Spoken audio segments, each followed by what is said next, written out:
Welcome to Ecoholics. Here we are starting a course of economics optional. So first of all, here in this video we will outline a syllabus of economics optional course. So under economics optional, first of all we will discuss about that there are two papers, and if we think about this particular option, that this consists paper 1 and paper 2. Here under paper 1, first we'll discuss the syllabus and then later on we'll come on to the paper 2. Here the amount of, we can say that scope in economics optional is very high, because if you have a background it is very easy to crack this particular examination, because optional paper plays an important role in IAS examination. So here first we will discuss paper 1. Under this particular examination, this particular course is generally covered into, we can say, 450 hours of course. This 450 hours of course will be divided into two papers. So for the first paper I have given around 300 hours, and for the next paper I have given 150 hours. Paper 1 is very technical, so it requires more number of hours. Paper 2 is bit tricky. It looks easy from the face, but there are certain kinds of correlations, lot of information you have to put in, like from current affairs, from the perspective of Indian economy, current development, etc. So here this particular course is of 450 hours, which includes your full preparation of economics optional paper 1 as well as paper 2. So let's start our discussion with paper 1 of economic optional. So under paper 1 there are certain heads.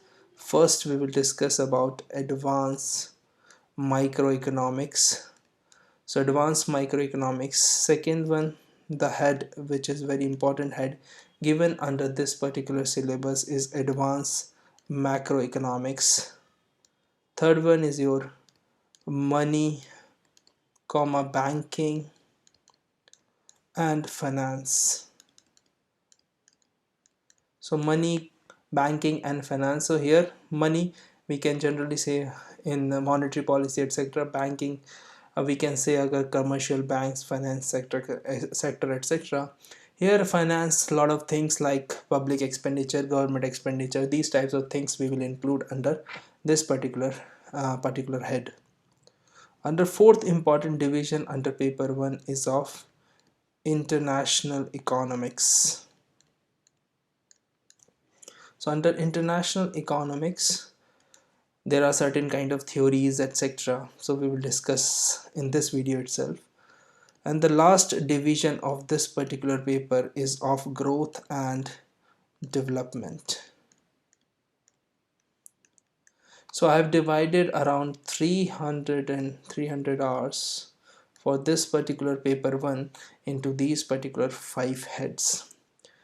So here we will discuss first one, that is the first head, that is advanced microeconomics. Here under advanced microeconomics we need to understand that there are certain kinds of topics which are very important to understand.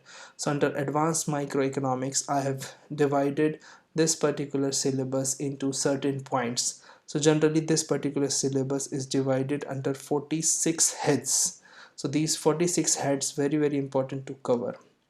So here first we will start that if this advanced microeconomics, we denote it with the Roman number 1. So under advanced microeconomics, on the first point we have your Marshallian and Walrasian approach to price determination.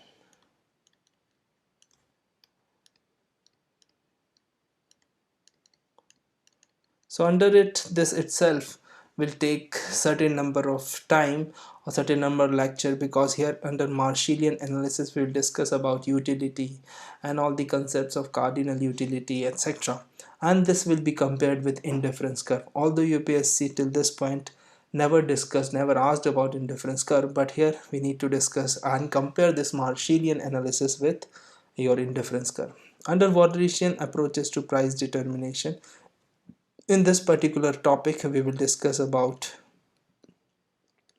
demand and supply. After demand and supply we will discuss about elasticity. So after elasticity we'll discuss market equilibrium.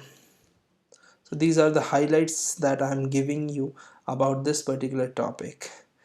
Later on we'll discuss other theories like cobweb model and other approaches. So this particular topic will take around we can say 20% time of the advanced microeconomics. This particular advanced microeconomics will take around 75 hours of total course. So from this 300 hours of paper 1, this advanced microeconomics will take around 75 hours. The second important point is your alternative distribution theories. So alternative distribution theories, under it is mentioned that all the production functions. So we'll discuss production functions. Under this we'll discuss about theories given by Ricardo, theories given by Nicholas Kaldor, theories given by Michael Kalinske. So we'll discuss these particular theories in detail, these three theories mentioned in this particular syllabus. So these three theories, apart from this we will discuss Cobb-Douglas production function, we'll discuss about other production theories, etc. So under alternative distribution theories there are certain kind of theories we need to discuss. The third important head here is of market structure. So under this particular, that is advanced microeconomics, we will discuss about market structure, which is like monopolistic competition. Then we will discuss about duopoly. Then we'll discuss about oligopoly, perfect competition,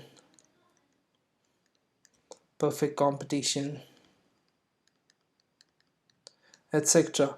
So here after this particular module you will learn about monopolistic competition, which is given by Chamberlain.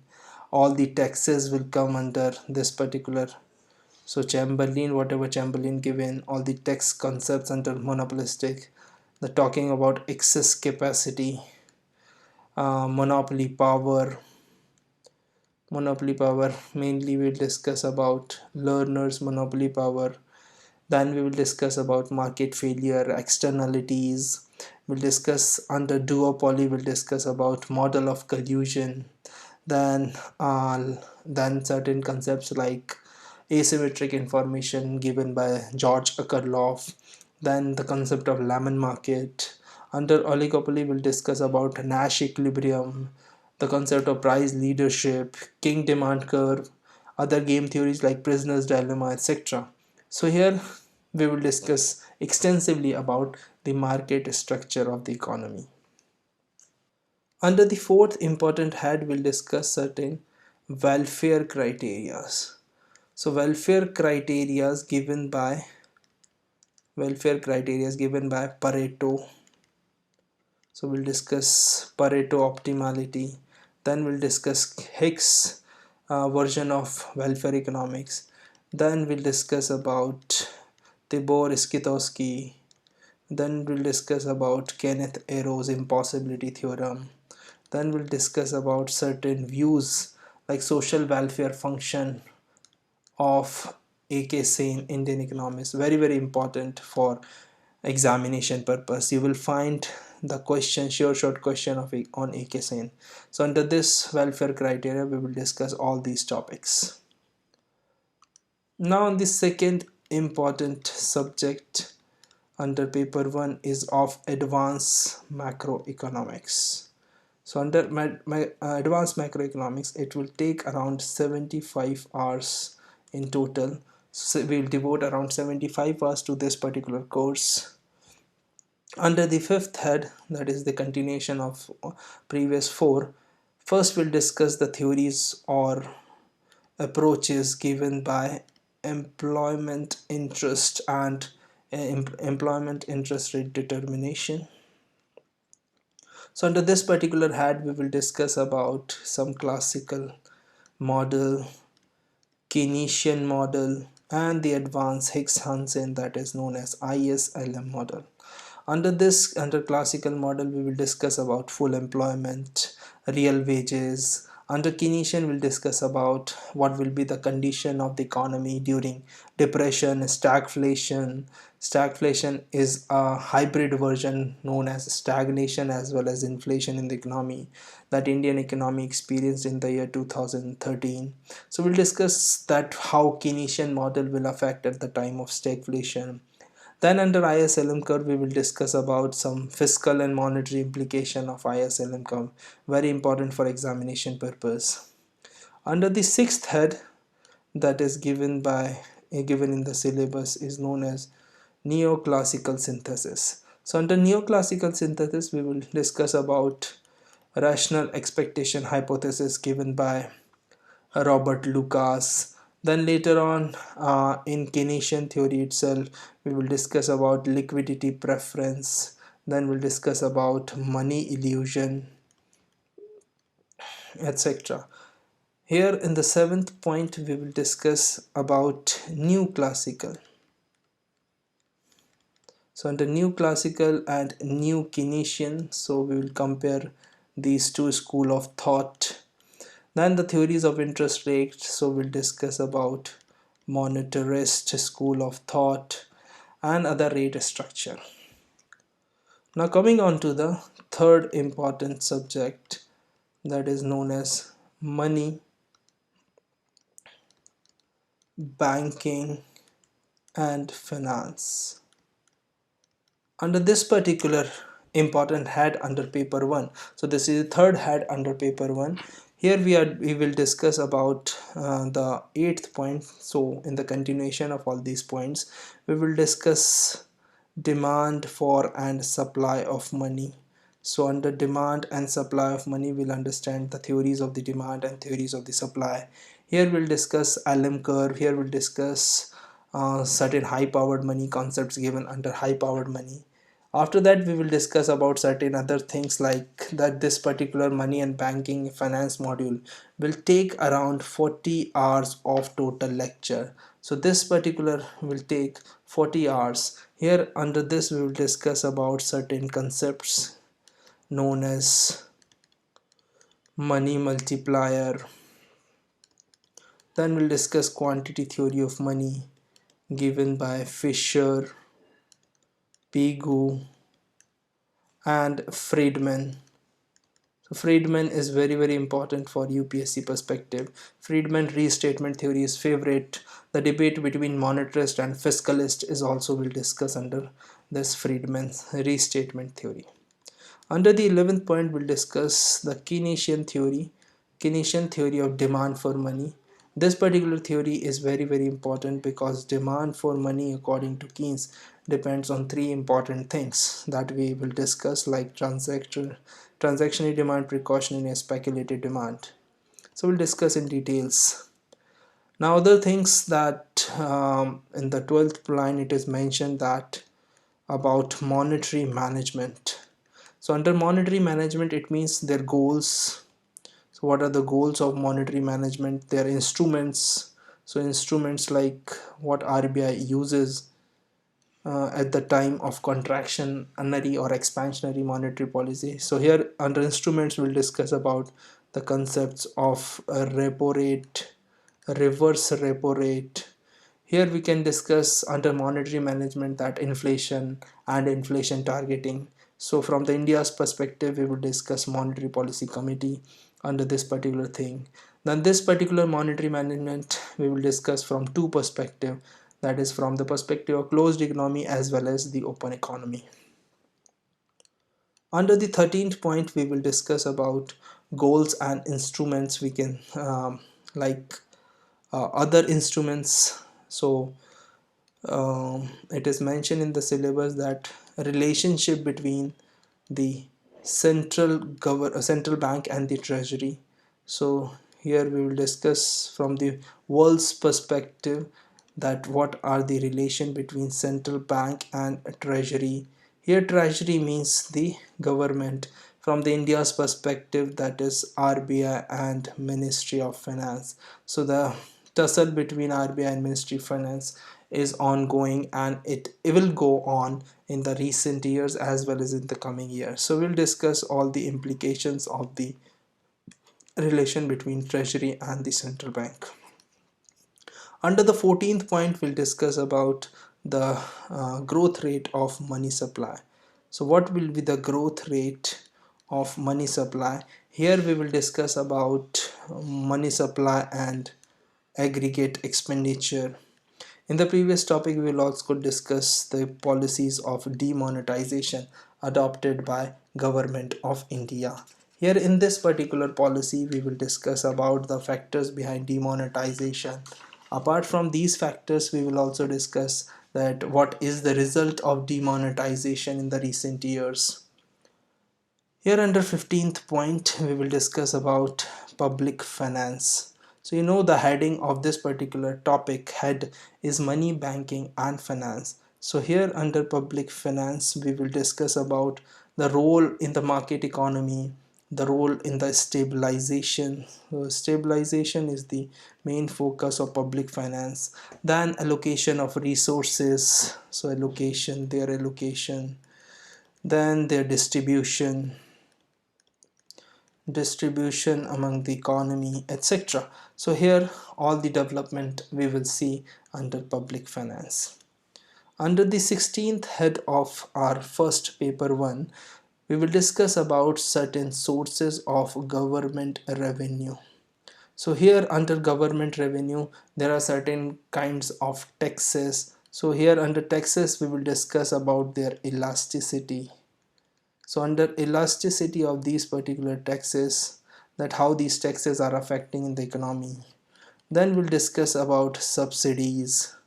Under subsidies, we'll discuss their impacts mainly, because you know that in India there are high amount of subsidies given by Government of India. So we need to understand that what are the impacts of these subsidies and their incidence. So under incidence, we'll discuss effectively. We can also say that what will be the we can say the financial repression of these particular things, and their at last their effects of these three particular things in total. In the 17th point, we will discuss about some limits. So here limits to taxation. So we'll discuss about Laffer curve, etc. Here limits of loans. Then an important concept known as crowding out. Under crowding out effect, these particular things means whenever government is thinking about fiscal expansion, government borrows money from the banking system. Then certain limits related to borrowings, etc. So here this creates an important fundamental in the terms of the government's working. Under the 18th point, we'll discuss about public expenditure, and this public expenditure and its effects. So effects are more important. Under public expenditure and their effects, understanding this particular public expenditure with the terms of theories given by Wagner, Wiseman, Peacock, their other public pure theory of public expenditure, etc. we'll discuss under this particular head.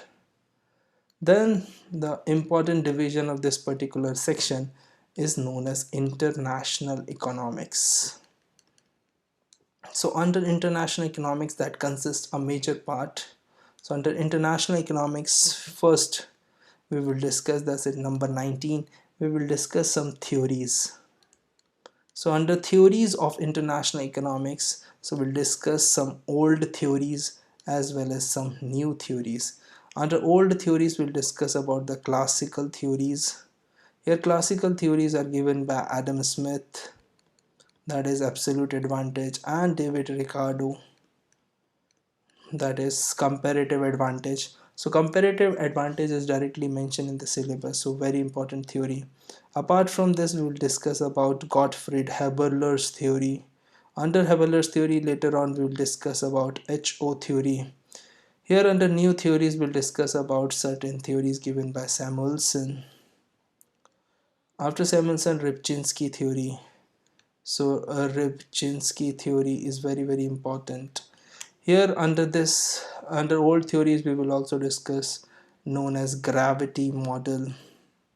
So under gravity model, we discuss that particular point under international trade works like a gravity. So here this is actually the diagram of gravity model, and we'll explain that how things will move towards the center.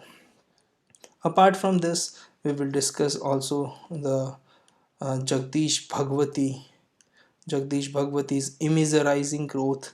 That is also one of the important topic for the examination purpose. Here, apart from this, under 20th point, we will discuss about terms of trade and offer curves. So offer curves of Alfred Marshall, we'll discuss all these offer curves. Here under 21st point, we'll discuss about some product cycles theories. So under product cycle theories, there are few theories like Venon, etc. given, certain kind of strategic trade theories as well. Then there are certain subjective topics like trade as the engine of growth.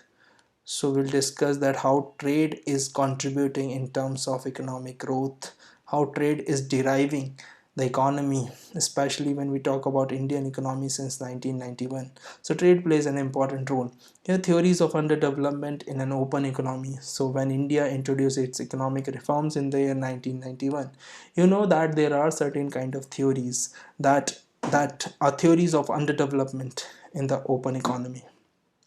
Now 23 number, we'll discuss about certain types of protection. Under this protection, we'll discuss about two important types of protection known as tariff.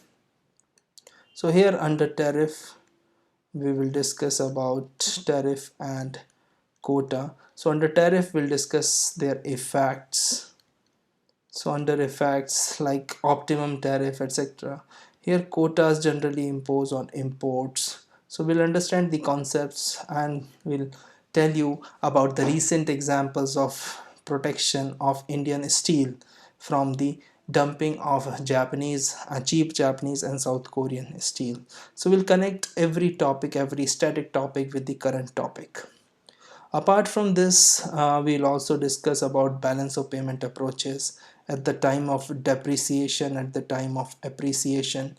Under this particular things, we'll also discuss about the valuation, monetary policy connection with BOP. So monetary policy connection with BOP. So we'll draw all the interlinkages of this particular topic. Under the 25th number topic, we'll discuss about certain exchanges. So price versus income. What is the meaning of this particular thing? That price versus income under the fixed exchange rate. So fixed exchange rate is particularly followed by India before 1991. Some countries are still following fixed exchange rate like China. So we will discuss these particular implications. Under the 26th number topic, we'll discuss about policy mix. So under policy mix, we can expect one question because this particular thing will be like how monetary policy, how balance of payment, how certain kind of policies are affecting India's economic development as well as the country's economic development. Under the 27th point, we'll discuss about exchange rate adjustment. So exchange rate adjustment and capital mobility. So how capital is mobile between the country. So we will discuss about the concepts like capital mobility and etc. under exchange rate adjustment. So under exchange rate adjustment, we simply understand the scenarios of current scenarios as well as some basic understanding of this particular topic. Under the 28th topic, we'll discuss about floating rates. Here we need to understand what are the implications on the developing country's currency and what are the issues of this particular exchange rate in the economy, what will be the impact on developing countries, etc. Under the next point, we will discuss about trade policy, especially in the context of developing countries. So here trade policy generally we discuss about foreign direct investment. So here foreign direct investment will discuss the implications of FDI, etc. Under 30th point we'll discuss about balance of payment, their absorption approach given by Sidney Alexander. Then we'll discuss about its adjustments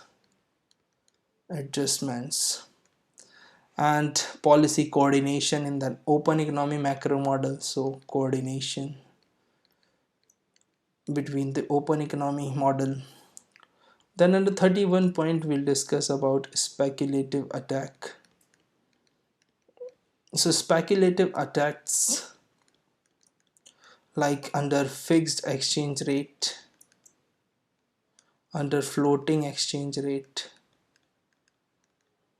Speculative attack in simple sense we can understand with easy language, like whenever you are understanding that Indian market is not doing well in the near future, then this particular speculation in the market will take some outflow from India to foreign market, and how it will react under fixed as well as under floating exchange rate. Then under 32nd point we'll discuss about trade blocks. Here trade blocks, like we'll discuss about some monetary union. So under monetary unions we have certain kind of integration between the countries, like regional integration as well. So we'll discuss about the European Union model, the model of Mercosur, that is the regional grouping of South America. We'll discuss the groupings of SAARC. We'll discuss the groupings of BRICS nation. So under it we'll discuss certain kind of economic integration, economic union. Then under the 33rd point we will discuss about WTO. Under WTO we'll discuss about the issue of subsidies, issues like TRIMS and TRIPS. So under these particular schemes we will discuss about certain norms, TRIMS, etc. And we will discuss about the rounds of WTO. Under the rounds of WTO we'll discuss about Doha developmental round and the recent round under Bali. That is not recent, actually it was in 2013, but important round. Apart from this, that is the fifth important topic, which is known as growth and development. Under growth and development, it is mentioned in the 34th point that there are certain kind of theories. So here theories first of all we'll discuss about Harrod's model, then we'll discuss about Solo's model, then we'll discuss about two-gap model given by Hollis B. Chenery, then the model given by Libenstein. Then we have another models like Arthur Lewis, etc. and other developmental models that we will discuss in the later stages of our course. This particular growth and development model will take around 70 hours to complete that particular model. Under the 35th point, there is concept of unlimited supplies of labor and its comparison. So what we called surplus labor. This particular model was given by Arthur Lewis. So we will discuss about this particular model in terms of India as well, because in India it is very difficult to shift our labor from agriculture to other non-agricultural sector. Under the 36th point we will discuss about important concepts related to balanced versus unbalanced growth.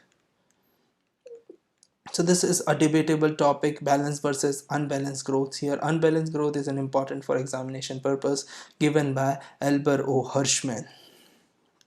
Under 37th point we will discuss about human capital. So under human capital and economic growth we'll discuss about certain criteria like education, health, etc. Under the 38th point, we'll discuss about R&D, and it is related to economic growth. Under this R&D, we'll discuss about some technical progress given by Higgs and Herod technical progress model. So we'll discuss these two models. Under 39th point, we'll discuss about um, process of economic development. So process of economic development of less developed countries, of LDCs. Under this, we will discuss important terms like project evaluation. Under project evaluation, we'll discuss certain kind of cost benefit analysis model, etc. Under the 40th point, we will discuss about Gunnar Myrdal. We'll discuss about Simon Kuznets. Under it, we will discuss about U hypothesis given by Simon Kuznets.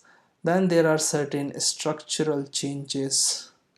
Structural changes we'll discuss. These structural changes, like in 1991, Indian economy went through structural changes. It means from agrarian economy to the service-based economy. Under the 41st point, we'll discuss about role of agriculture.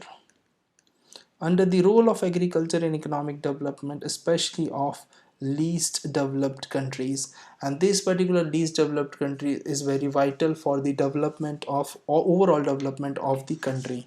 So here in this particular topic, we'll discuss especially focusing on agriculture sector, especially when we take about these least developed countries. Then under 42nd, we'll discuss about certain economic development that is related to international trade, that is related to investment, that is related to multinational corporations. So we'll here mainly give the focus, special focus on capital mobility, etc. Under the 43rd point, we will discuss about planning. So planning is an important term. We'll discuss certain plans in summary way of planning commission. Then we'll discuss about certain Niti Aayog. Then under planning, we'll discuss about indicative planning. Then we'll discuss about imperative and other types of economic planning. So imperative planning. Here we can say that planning at the time of, we can say, the role of markets. So planning after 1991 has been changed from Indian economy. Planning before 1991 was very different. So here we'll discuss about certain models like public-private partnership, and we'll discuss about certain advanced model like engineering procurement model. Then we will discuss about hybrid annuity model, HAM model, and other things for the infrastructure development. Under the 44th point, we'll discuss about certain welfare indicators, how we can measure welfare. So under this, we'll discuss about HDI, very important index published by UNDP, and this particular index also publishes certain other indexes that will also be discussed, like multidimensional poverty index, gender inequality index, etc. Under the welfare approach, there is one universal approach known as basic needs approach. So this particular approach we will also deal because it is directly mentioned in the syllabus. Under 45th point, we'll discuss about certain kind of environmental. Under environmental sustainability, we'll discuss about renewable and non-renewable sources of energy. Here we'll discuss certain kind of summits like green accounting. Under this green accounting, what is the meaning of green GDP, etc. So we will take care of this particular things under this particular head. And the last head is 46. Here under we'll discuss about environmental degradation. So here under the environmental degradation,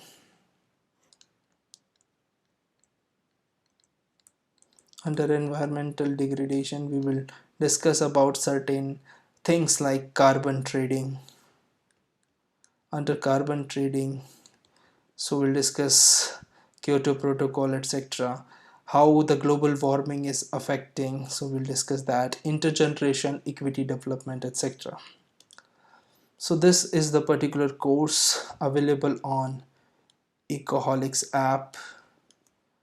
You can download this Ecoholics app in the description of this video. So when you find in the description, there is a link given in that description. You can download this Ecoholics app from the Google Play Store. And if you have any query, you can directly contact to me on this particular number. That is the number you have to dial +91. That is the code of India. And this particular number you can find direct contact with me. That is SANAT Shrivastava.